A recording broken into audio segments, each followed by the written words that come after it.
India சுதந்திரம் அடைகிறதுக்கு முன்னாடி பகத்சிங் ஒரு நாள் சின்ன சின்ன மரக்கட்டைய மண்ணில் நட்டு விளையாண்டுக்கிட்டு இருந்தாராம்.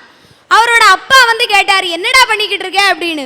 உடனே பகத்சிங் சொன்னாராம், என்னுடைய நாட்டை அடிமைப்படுத்திக்கிட்டு இருக்கு ஆங்கிலேயரை விரட்ட துப்பாக்கிகளை விளைவிச்சுக்கிட்டு இருக்கேன்னாராம். பகத்சிங்கோட அப்பா சொன்னாரு, நீ ஒரு நல்ல விடுதலை போராட்ட வீரனா வருவடான்னாரு.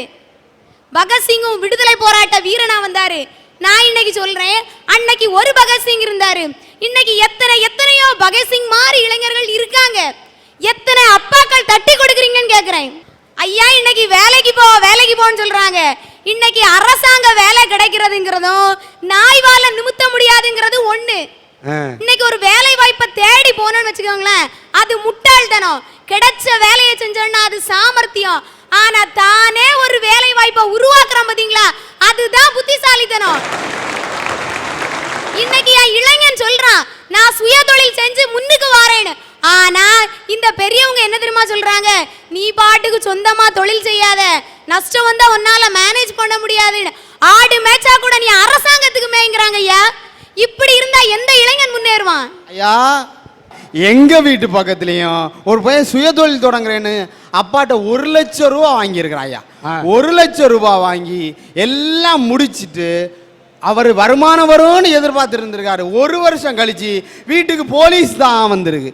என்னன்னு பார்த்தா சொந்தமா இறக்கி சொந்தமா வடிச்சு சொந்தமா வித்துருக்கான், சாராயம் காய்ச்சிருக்கான். ஐயா, இப்படிப்பட்ட பிள்ளைங்க இருக்கிறதுனால தான் பெத்தவங்க என்ன நினைக்கிறாங்க, சுயதொழில் செய்தா பிள்ளை கெட்டு போயிடும் நினைச்சு காசு கொடுக்க மாட்டேங்கிறாங்க. அதை தப்பா புரிஞ்சுக்க கூடாது. ஐயா, அரசாங்கம் செஞ்சா தப்பு இல்லைங்கிறீங்க, ஏன் இளைஞன் செஞ்சா மட்டும் ஏன் தப்பு கண்டுபிடிக்கிறீங்க?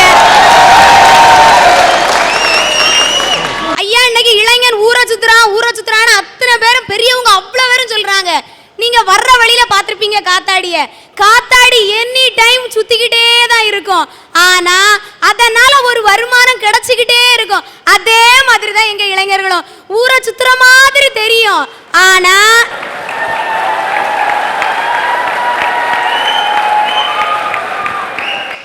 சொல்லு. ஆனா பேப்பர் போடுவாயா, பால் பாக்கெட் போடுவாயா, எப்படியாவது வீட்டுக்கு வருமானம் கொண்டு வர்றான் பாத்தீங்களா, அதுதான் என் இளைய சமுதாயம். அம்மா, ஊரை சுத்துற மாதிரி இருக்குன்னு சொல்லி நீ காதல பூவை சுத்துற மாதிரி தெரியுது. நீ சொல்லுதே. ஐயா, ஒரு நிமிஷம். இளைஞன் ஊரை சுத்துறான்னு சொல்றாங்க. இளைஞன் தனியா சுத்துனா பரவாயில்லைங்க, பொம்பளை பிள்ளைய கூட்டிட்டு சுத்திட்டு இருக்கா. இல்ல வாழ்க்கையில் இதெல்லாம் சகஜமப்பா.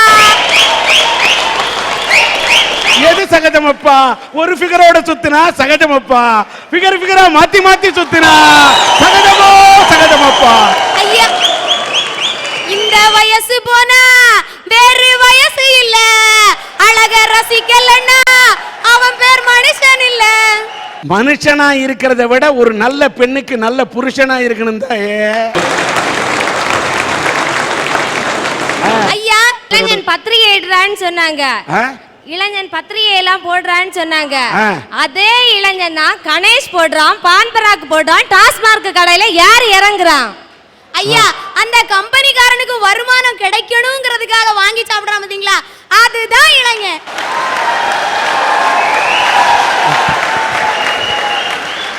தாயே, என்ன அற்புதமான கருத்தெல்லாம் சொல்ற.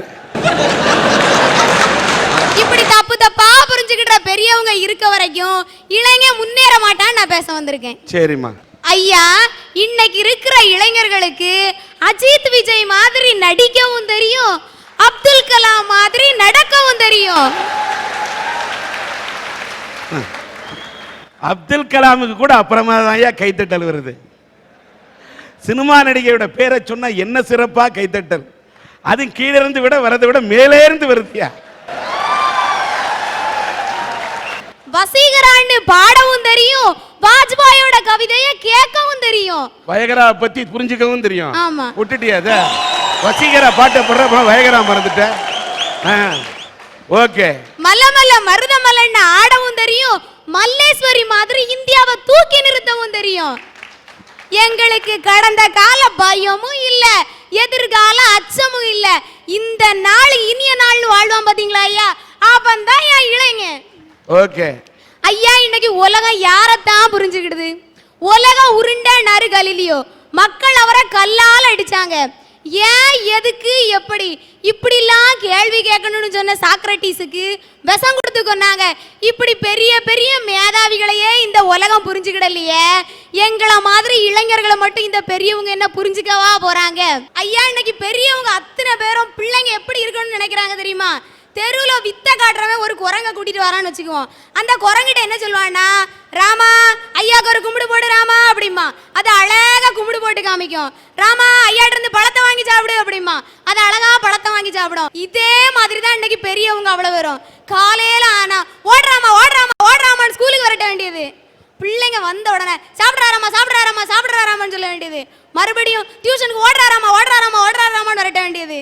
இப்போ வித்த காட்டுறவனுக்கும் பெரியவங்களுக்கு என்ன வித்தியாசம்? அவங்க என்ன நினைக்கிறாங்கன்னா, நான் தான் இந்த பிள்ளைய படிக்க வைக்கிறேன், நான் தான் இந்த பிள்ளைக்கு சாப்பாடு போடுறேன், நான் என்னெல்லாம் நினைக்கிறேனோ அதை அத்தனை இது செய்யணும்னு நினைக்கிறாங்களே தவிர, அந்த இளைஞர்களுக்கு ஒரு ஆசை இருக்கு, அவங்களுக்கு ஒரு கனவு இருக்குங்கிறத புரிஞ்சுக்க மாட்டேங்கிறாங்க. ஐயா இன்னைக்கு பெரியவங்க அவ்வளோ பேரும் படம் பார்க்குறாங்க. அப்படியே நம்ம எம்ஜிஆரும் அப்படியே நம்ம சரோஜா தேவியும் வந்து டூயட் பாடினாங்கன்னு வச்சுக்கோங்களேன், அங்க ஒரு பெரியவருக்கு சிரிப்பா பாருங்க. அப்படியே டூயட் பாடினாங்கன்னு வச்சுக்கோங்களேன், வாய் அப்படி திறந்து வச்சுட்டு படம் பார்ப்பாங்க. சேருவாங்களா மாட்டாங்களா சேருவாங்களா மாட்டாங்களா? ஆனா தான் வீட்டுல ஒரு இளைஞன் வந்து நின்று கட்டுனா இவளைத்தான் கட்டுவேன், கட்டுனா இவனைத்தான் கட்டுவேன்னா அவன் மனசை புரிஞ்சு கெட்டி வைக்கிற பெரியவங்க எத்தனை பேர் இருக்காங்க? இன்னைக்கு படத்தை பார்க்குறாங்க. பெரியவங்க பார்க்குற நேரம் சில காலேஜ் எல்லாம் காட்டுறான் படங்கள்ல காலேஜ் எப்படி தெரியுமா காட்டுறான்? அப்படியே பச்சை பசேல்னு ஒரு 4 மரம் உள்ள ஒரு 10 கிளாஸ் ரூம், எல்லாரும் கிளாஸ்க்குள்ள போயிருவாங்க.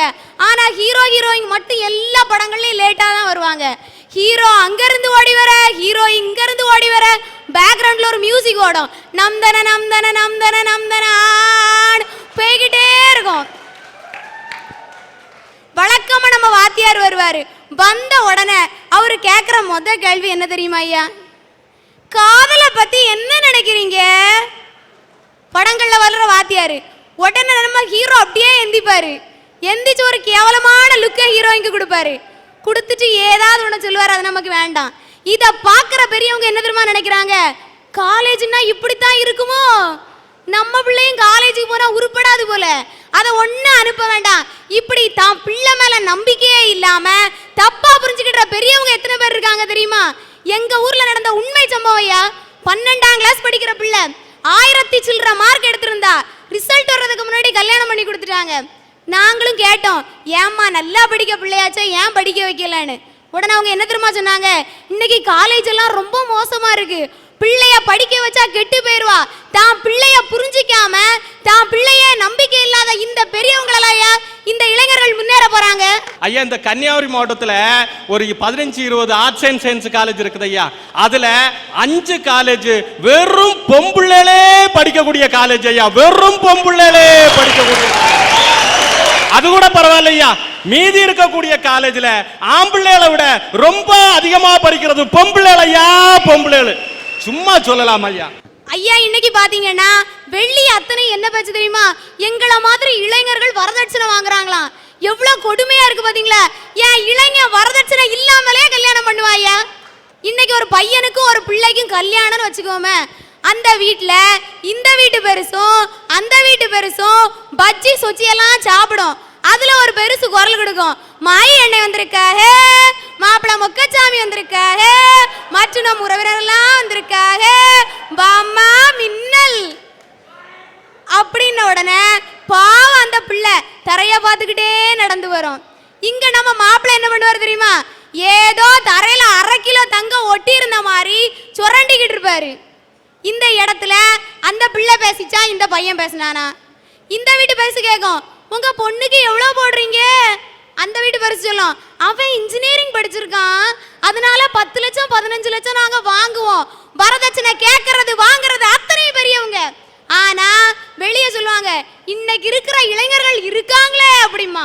ஒரு கவிஞன் சொன்னா, 50 கொடுத்தால் ஒரு கோழி, 500 கொடுத்தால் ஒரு ஆடு, 5000 கொடுத்தால் ஒரு மாடு, அதே 50,000 கொடுத்தால் ஒரு அசட்டு மாப்பிள்ளைன்னா. நான் ஒரு உதாரணம் சொல்றேன். எனக்கு தெரிஞ்ச ஒரு நண்பர் ஹாஸ்டல்ல என் ரூம்மேட்டா படிச்சாரு. படிக்கும்போதே சொன்னாரு, நான் கல்யாணம் பண்ணேன்னா வரதட்சணையே வாங்க மாட்டேன், எந்த ஜாதி எந்த மதம்னு தெரியாத பொண்ணை தான் கல்யாணம் பண்ணுவேன்னாரியா. அவங்க வீட்டில் அவர் கல்லூரியில் பேராசிரியர் ஆனார். ஆனப்ப 15 லட்சம் 20 லட்சம் 25 லட்சம்னு பொண்ணு வந்தது. எந்த பொண்ணு எனக்கு வேண்டாம்னு திருவனந்தபுரத்தில் இருக்கக்கூடிய ஒரு ஹோம்ல போய் எந்த ஜாதி எந்த மதம் எந்த இனம் எதுவுமே தெரியாத ஒரு பொண்ணை கல்யாணம் பண்ணிக்கிட்டு வந்து, கல்யாணம் பண்ணது மட்டும் இல்லை, 50 நண்பர்களை மட்டும், எங்களை போல 50 நண்பர்களை மட்டும் கூட்டிக்கிட்டு போய் அந்த அநாதை இல்லத்துல எந்த ஜாதி மதம் தெரியாத பொண்ணை கல்யாணம் பண்ணிட்டு வந்தாரியா. வந்தது மட்டும் இல்ல, இன்னைக்கு அவரு தனக்கு உடலையே ஒரு மெடிக்கல் காலேஜுக்கு தானம் பண்ணிட்டு இருக்காரியா. அவர் வேற யாரும் இல்ல, இந்தா இருக்கிற என்னுடைய அண்ணன் கமல செல்வராஜ். வாழ்த்துக்கள். இந்தா இருக்கிறார் ஐயா. ஐயா, இன்னைக்கு இளைஞர்களுக்கு அவ்வளவு பேருக்கு புத்தி சொல்றீங்கல்ல, நீங்கெல்லாம் எப்படி இருக்கீங்க ஐயா? ஒரு வயசானவங்கள சொன்னேன், ஒரு கவிஞன் எழுதுனா, என்னவளே பல்லாயிரக்கணக்கான விளக்கில் அரைகுறை ஆடையில் இளசுகள் உலா வந்து வயசானவர்கள் இருந்து மார்க் போட்டால் உலகளகி போட்டியாம், அதே குட்டிச்சுவரில் இருந்து இளைஞர்கள் நாங்கள் மார்க் போட்டால் ஈவ்டீசிங்காம்னா. ஐயா, முதியோர்கள் எல்லாம் அழகு போட்டிக்கு மார்க் போடுறாங்கன்னா ஒரு பொண்ணோட அழகை பார்த்து அறிவை பார்த்து ஆற்றலை பார்த்து மார்க் போடுறாங்க. ஆனா இன்னைக்கு இருக்கிற சராசரி இளைஞர்கள் கல்லூரிக்கு வாசல்ல நின்றுகிட்டு கழுத்து இடுப்பு இதெல்லாம் பார்த்து மார்க் போட்டுட்டு இருக்காங்க ஐயா. 20 வயசு இளைஞனை நம்பி இங்க இருந்து இமயமலை வரைக்கும் ஏறி இறங்கிடலாம். ஆனா இந்த மாதிரி 60 வயசு கிழவனை நம்பி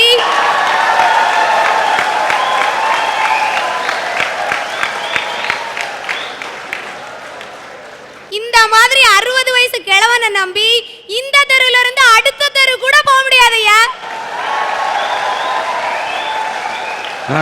அடுத்து அப்பாட்ட போய், அப்பா செல்போன் வாங்கி தாங்க பண்ணணும். அப்பா என்ன தெரியுமா சொல்லுவாரு, நீங்க தான் எஸ்எம்எஸ்ங்கிறீங்க எம்எம்எஸ்ங்கிறீங்க சேட்டிங்கிறீங்க, நாங்க என்ன அந்த காலத்துல செல்ல வச்சா படிச்சோம் பாரு.